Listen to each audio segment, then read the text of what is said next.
Yeah, believe in yourself, huh? Who else gon' believe in you? Who else gon' believe in you? Who else gon' believe in you? You believe in yourself, yeah. Who else gon' believe in you? Thanks everybody for tuning in to the Manny Hall Show.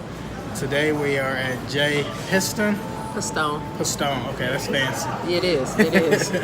So this is my first time here. I'm very, very excited about it, and we are going to do this interview with the homie Timeka. I'm not sure exactly what's going to take place. Do you know? No, I'm open. Okay. I'm excited. Absolutely. This is going to be really exciting. All right, let's get it in the Manny Hall Show. Hey, how are you? I'm good. How are you? I'm excellent. Please tell the people your name and what you do. My name is Timeka Rashid. I am an associate dean of students at Kent State by day and a business owner as well of two businesses, I like to say, by night. Those are my two jobs. That's awesome.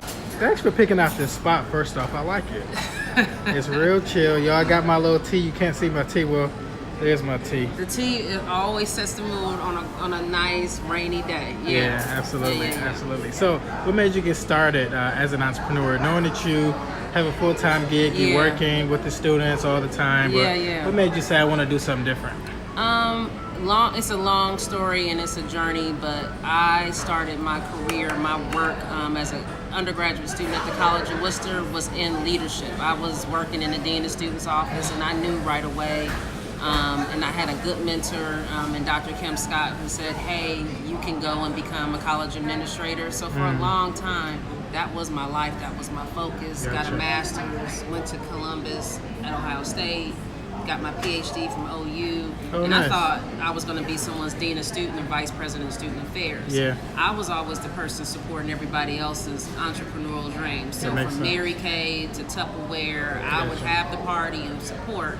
And over the years, I had ideas of what I would call really good ideas that kind of reflected my skill set. So I dabbled in being an event planner in Columbus. I dabbled in even becoming a doula. So are you from here? Or? I am born and raised in Cleveland, Ohio. I'm a proud Clevelander. Went to JFK, John F. Kennedy for high school. So I am local, and went to Columbus for 11 years and came back home because of Kent.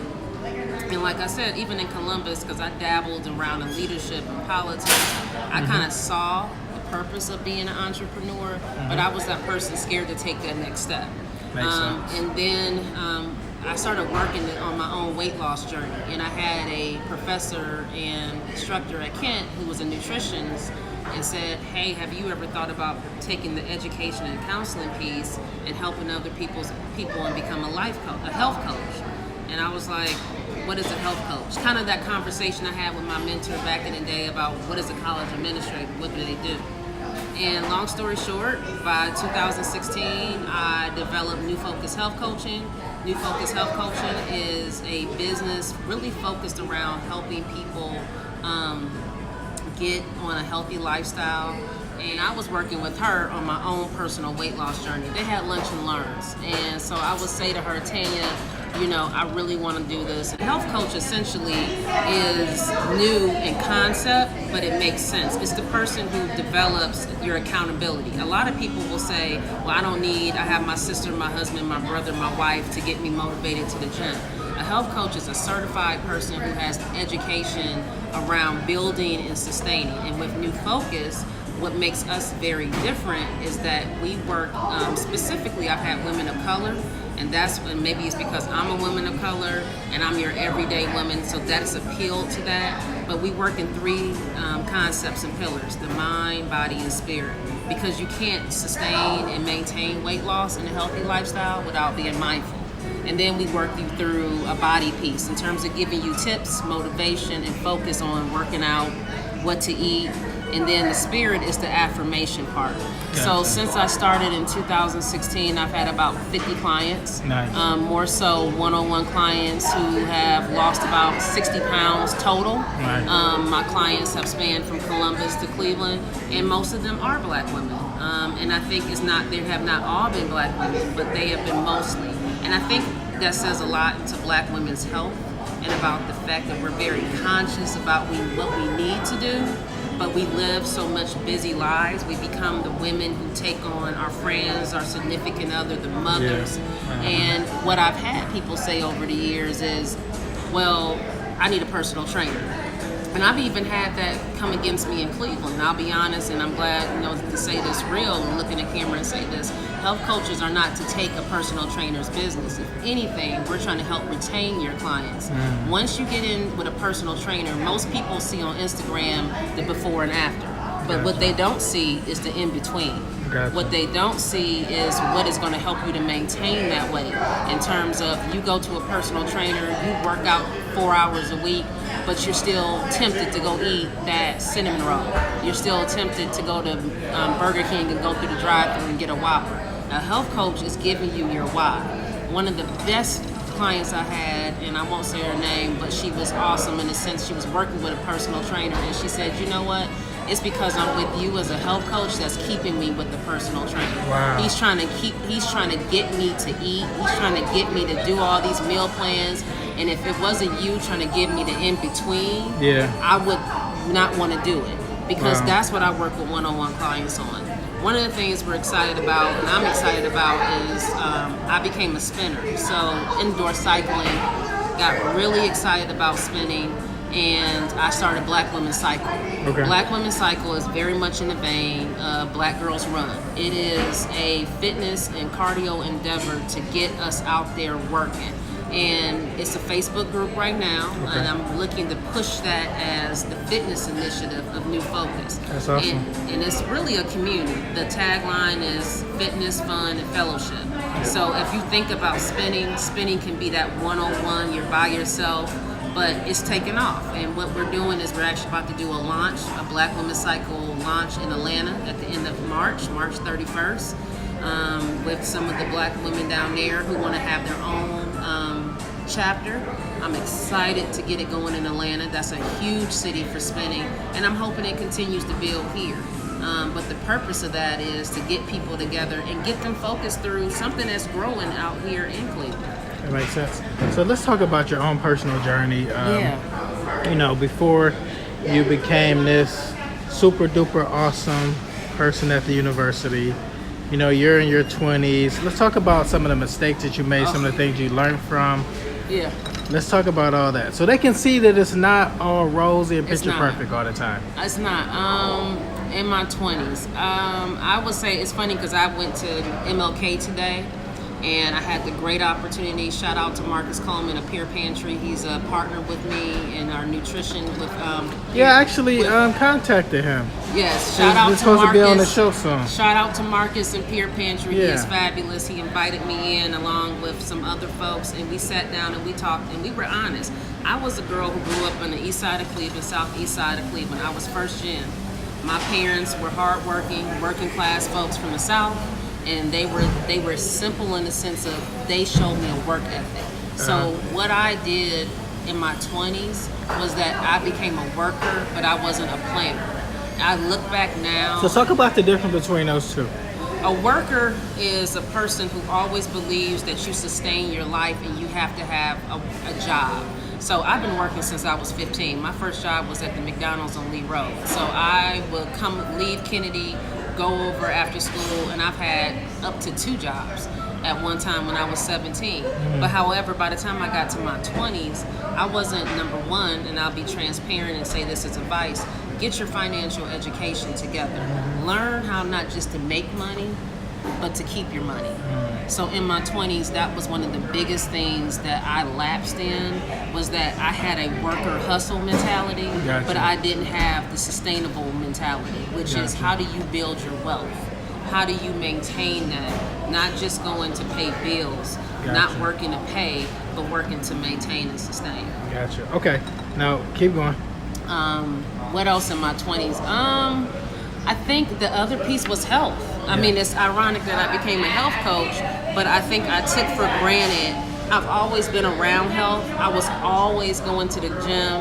I've always kind of read the magazines, but I took for granted understanding and studying. And then in the last 5 years, I think as a culture, African Americans, we've embraced more about like holistic health.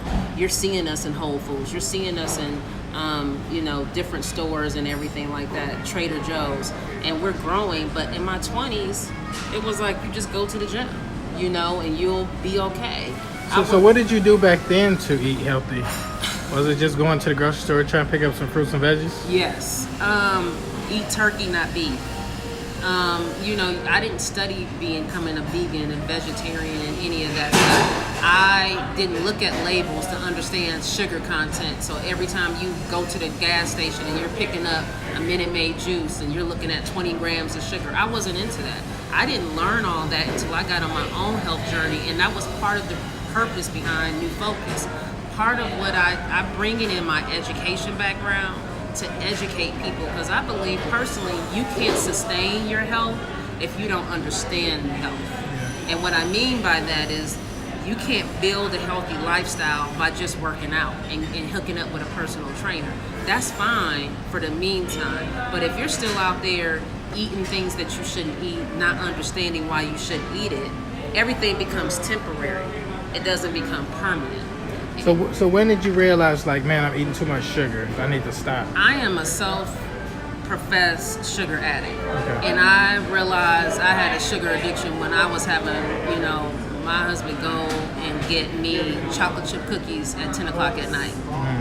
And he would go and he would make those, and I would sit on that couch and eat them. And I've started realizing when I started working with one-on-one clients that it wasn't just me. And that was the appeal to what I've done as a health coach one-on-one, is saying to people that I am you. I know what it feels like to work 9 hours a day and then want to go home. And the first thing that our minds are triggered for is that treat is getting 4 Oreos and some milk. And so I work with clients to help them almost reprogram their mind and say, you can't get healthy if you hate eating carrots. Yeah. So that's one of the favorite sayings that some of my clients have laughed about. It. You can't get healthy if carrots make you sad.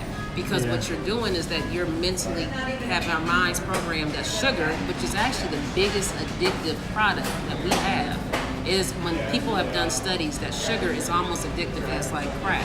In the sense that if you look at it, you don't realize you're becoming addicted. Just by let's say you're a Coke drinker. I've seen people who have stacked 16 ounces of Coke at their desk. They're not coffee drinkers, they're not chocolate, they don't do chips, but they do Coke. Literally, that Coke has maybe 15 to 20 grams of sugar. Each one? Each one. Next time you are out, I challenge anybody watching this, pick up a bottle of your favorite juice, of your favorite pop, as we say in Cleveland, turn it over and look at that label and see how many grams of sugar. Because a lot of people get into, not eating. But not eating is a way of education. So I, as a health coach, and I want to do that through even just with Black Women's Cycle. Yeah. Part of that is coupling this idea of a healthy lifestyle with consistent workouts and fitness too. Gotcha. So what's your favorite cookie? Chocolate chip cookies from Insomnia. If you have never been to Insomnia, the one in Akron. There's one in Akron and there's one in Kent.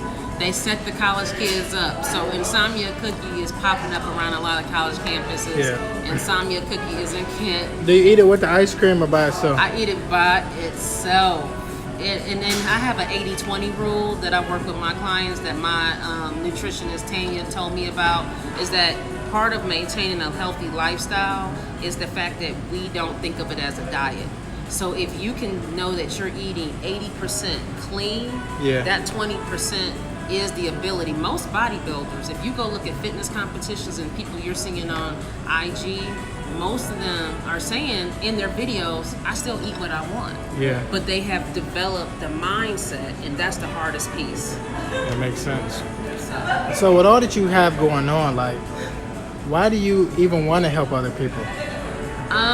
Because that was a question I had today too. I'm wired to help. I'm the person who I've been trying to practice this essentialist mind lifestyle. And if you haven't read the book, there's a book called Essentialism. I saw it on Steve Harvey. The author was talking about basically becoming lean. And I have a hard time becoming lean because I'm just built to help and connect people. Yeah. You know, like even with my second business, I didn't go into August of 2017 like, oh, when I end 17, I'm gonna have a second business and it's gonna center around tattoos. Two polar opposite things, but because I believe in empowerment, because I believe in pushing and propelling women forward, they both kind of work hand in hand together.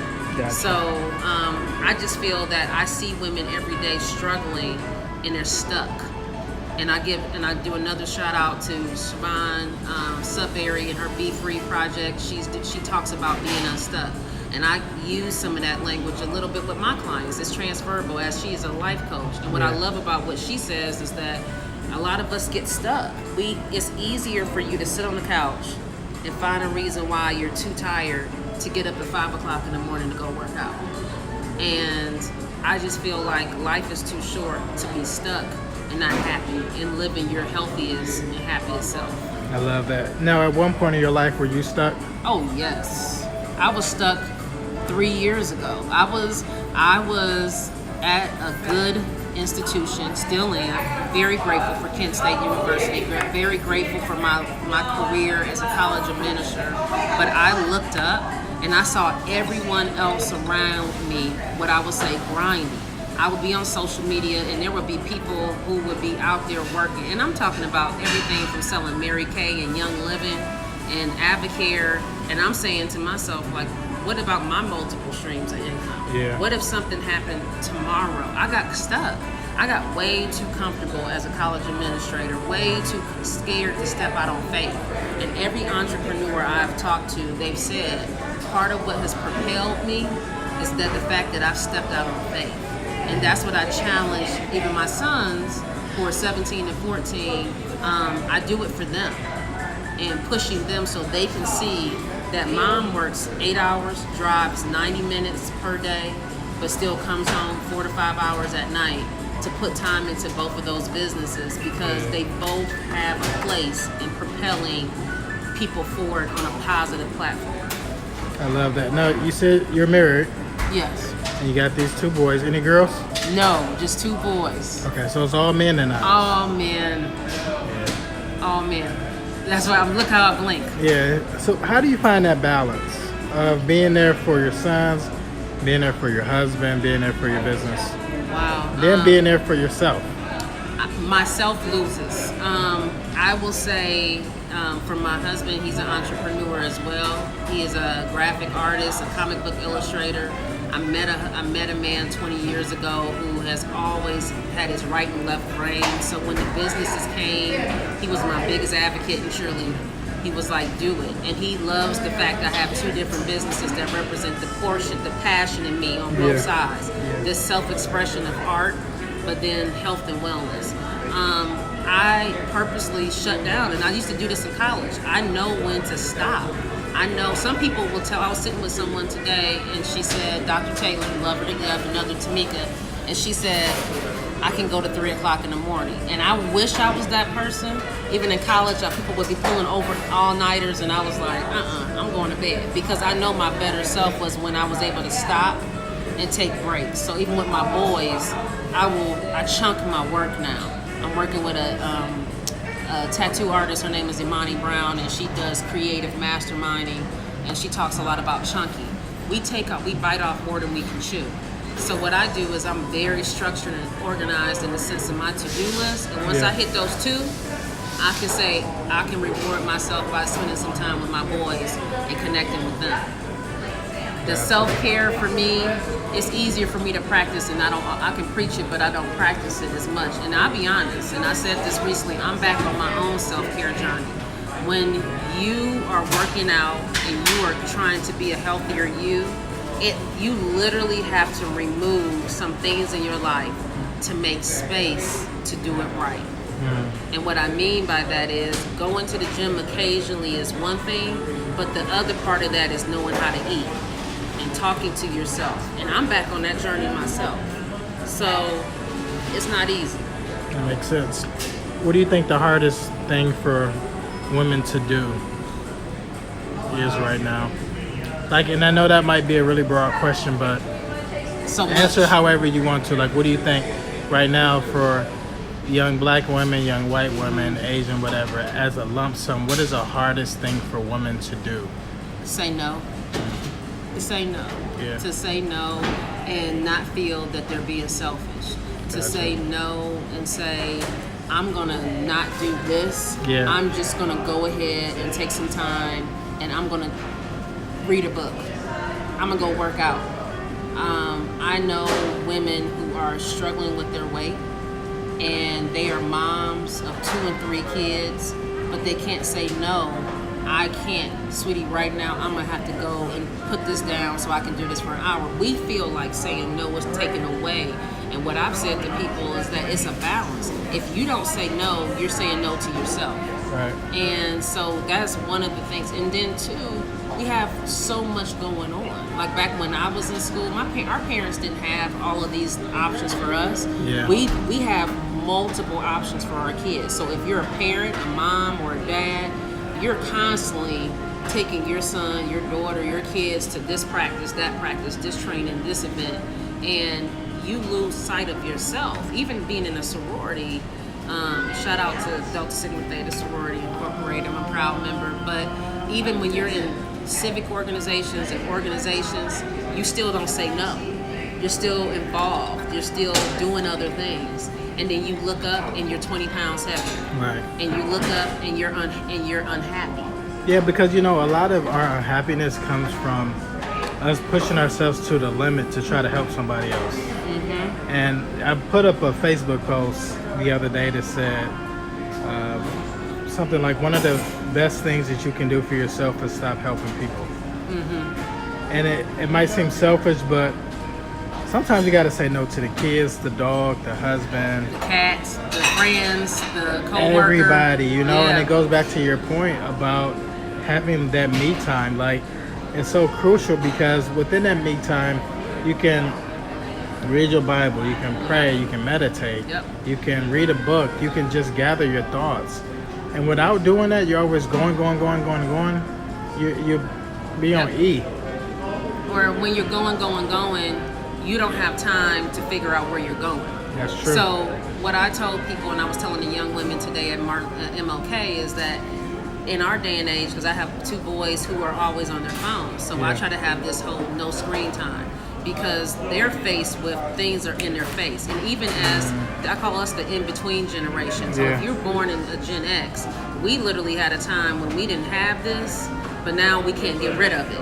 And we don't give ourselves any time. So a lot of times I will come in the house and I don't turn on a TV at all. The thing that grounds me and centers me is music. So when I'm driving to and from Shaker to Kent and Kent to Shaker, my time is my music in that car for that 40-minute ride. Gotcha. And that's when I just decompress. Yeah, that's awesome. And when you're decompressing, you're listening to yourself. You're doing a self-check. Yeah. And sometimes you look up and it's like 5 years later and you still haven't gotten the pounds yet. You still haven't gotten where you wanted to be yet. Yeah. And there's so much going on in our heads on a daily basis. Mm-hmm. I often tell my clients, because I'm a life coach as well, that I don't really promote it because I don't want a lot of clients. So I only really want to work with those individuals that are really serious. Yeah, that's how I am. And so I often tell them, like, cut everything off sometimes. Like, just sit there in silence. And in that silence, you'll begin to hear yourself so loud. Yes. And that's the piece that I was saying today with Dr. Taylor and Siobhan, was we all have these coaching pieces that was connecting the thread that we were telling the young women. And as a health coach, I tell people all the time that you are going to have people, especially culturally, that we often say that are in our ears. Because I do this piece and this activity called the 2 S's, stagnation and in self. What is it called? Wow, can't think of it. But basically, it's sabotage and stagnation. And what happens is that we can have internal sabotage, external sabotage, and then we become stagnant. That's one of the modules we go through when I'm talking with one of my one-on-one clients. And what all of my one-on-one clients have done in the past 2 years is they get to that piece, and some of them have taken longer on that module than others because they're stuck. And they realize that people are not consciously or intentionally, but they're sabotaging them. And they're sabotaging them by saying, you don't need to lose weight, you don't have time, you go into the gym, you're taking time away from the kids. Yeah. And it gets into this coaching, and that's when I stop and I take time with people, because again, going back to personal training and working out, if you can't get past that piece, you're gonna get stuck again. And you're gonna let people sabotage you when you start losing all that weight from the personal trainer, from eating better, and telling you, oh, you've lost too much weight. I had that happen to me. I dropped 45 pounds 2 years ago. And my family didn't mean to, but they were worried. Yeah. And we're built to do that. Yeah. And quietly it creeps in your head like, well, maybe I don't need to. So. Yeah, because it's an adjustment not only for ourselves to deal with this new person, but everybody else around us to deal with this new person. Right. And although it makes them uncomfortable, like you're saying, you still have to remain this new you. Because if you don't, that old you can easily come back and have you just as frustrated as you were before. Right. Exactly. So what's next for you? What do you want to do next? Like, what's your big plans, big goals, dreams, aspirations? Wow. Okay. So I'm excited.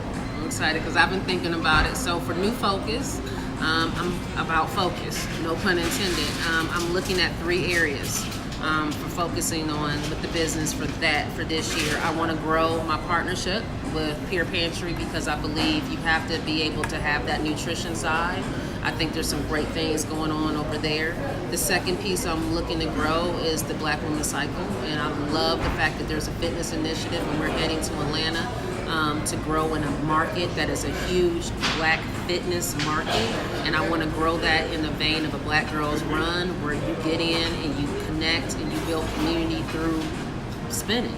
Yeah. And then the third piece that I'm really looking to do is to become more of a small, and this is what more and more corporations, Progressive, Kent State, they are connecting with health coaching companies. So for example, Kent State has a health coaching company for their employees. I'm looking to build small with new focus and go into recreation centers, senior living and adult centers, as well as places like Langston Hughes, Stephanie Tubbs Jones, to do monthly workshops and build in. So if you're a hospital and you're working with retired patients, if you are a recreation and you're working with moms, we want to come in, and even with the fitness studios, we've been making some inroads, but not all the way inroads with people, because again, we don't understand what health coaching is. I'm not here to compete. I'm here to say, after you're done with that class, let's have a workshop to talk about maintaining that lifestyle. So those are the 3 focus areas that I would love to grow with New Focus. Black Girls Love Tattoos is a lifestyle business, and it's focused on promoting Black women tattoo artists and Black women who look into loving themselves and that self-expression of art. So that's an apparel piece of focusing in 2018. Shout out to Shayla Turner and Constant in consulting with her. She's awesome, and been working with her and getting some things going with the marketing side. So hoping to focus and get into the tattoo shops and grow the apparel, and ultimately grow as well as becoming a mentoring piece and a hub for Black women artists as well as Black women to learn about the art, but also to grow in the art. I love that. So what keeps you going when you want to give up? Oh, wow. That's the second time I had that question today, and as corny as it sounds and cliche, it is really my family. It's my 2 boys. I have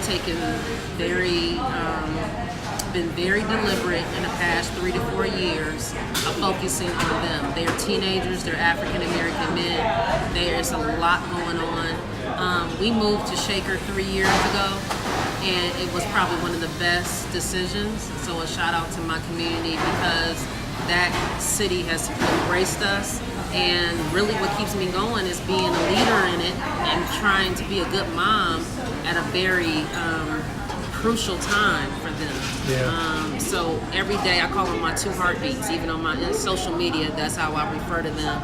And my 14-year-old and the 17-year-old are very different, but making sure that they're growing in the way they need to, and able to see that you need to be self-sufficient is my motivation. Love that. Last question. What would you tell your younger self right now? Oh my God, that's a great question. I get excited because your questions are so good. What would Dr. Rashid tell Timeka Thomas? Oh God, what would I tell? I would tell Timeka Thomas to, 1, be better with your money. 2, keep working out and get educated about healthy lifestyle. 3, it's a marathon, not a race. And 4, step out on faith. It's okay. Step out on faith. Yeah. So I love that. Now, for this younger Timeka, you know, she is out there trying things, she's experimenting, sometimes confused. What would you speak to her about that confused state, that period of time where she doesn't know if she's coming or going, she just can't quite get it right? My mother once said to me that I don't go around mountains, I go over mountains, which means that I made things harder. And I would have said to younger Timeka to stop and listen to. I started listening to myself more and doing that practice when I got older, like when I got in my 30s. So if I could tell the younger Timeka, it would be slow down and just listen to yourself. And you don't have to answer right away. Yeah. You can, a very important question takes a slow answer. And I wish I could have just told myself that, and things would have been different personally, as well as professionally. So, yeah. And what would you tell yourself now? Keep going and do a better job of taking care of you. And keep holding up that mirror and keep that bar high. The people who love you and understand you will get it, and the people who don't won't, and it's okay. I love that. Well, I really appreciate your time being on the show. Thank you. It's been fun. I could have kept going. You're welcome. You're welcome. I'm excited. Yeah, absolutely. I had a really great time, and this is gonna be a good interview for people to really glean from. All right, y'all. Manny Hall Show. We're out. Peace.